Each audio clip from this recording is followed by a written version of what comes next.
Hello friends, నేను మీ Madhavi. Welcome to Madhavi Amma's kitchen. ఈరోజు పాలక్ పకోడీని ఎలా చేయాలో చూద్దాము.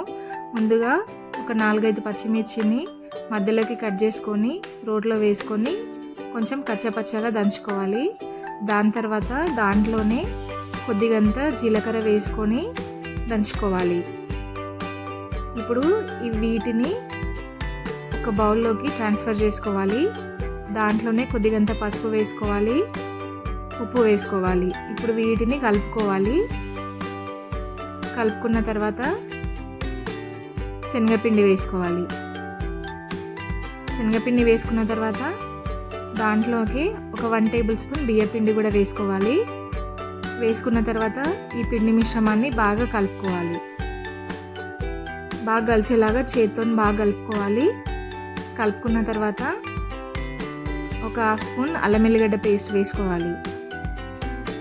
వేసుకున్న తర్వాత పాలకూర అనేది ఓన్లీ ఆకులు మాత్రమే, కాడలు కాకుండా పాలకూరని బాగా వాష్ చేసుకొని ఆకులు మాత్రమే తీసుకొని ఈ పిండి మిశ్రమంలో కలుపుకోవాలి. ఏమైనా వాటర్ తక్కువ అనిపిస్తే కొంచెం వాటర్ పోసుకొని బాగా కలుపుకోవాలి. ఇప్పుడు నేను చూపిస్తున్న కన్సిస్టెన్సీ వచ్చేలాగా కలుపుకోవాలి.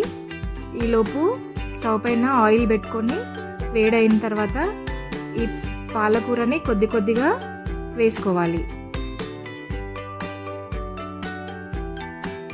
స్టవ్ అనేది ఫస్ట్ ఆయిల్ వేడయ్యేంత వరకు హై ఫ్లేమ్లో ఉండాలి. ఇవి వేసుకున్న తర్వాత లో ఫ్లేమ్లో పెట్టుకోవాలి. కొంచెం వేగిన తర్వాత మీడియం ఫ్లేమ్లో పెట్టుకొని ఫ్రై చేసుకోవాలి. అంతే అండి. ఇవి ఫ్రై అయిన తర్వాత ఒక ప్లేట్లోకి తీసేసుకోవాలి. ఎంతో టేస్టీగా ఉండే palak pakodi ready. Thanks for watching this video.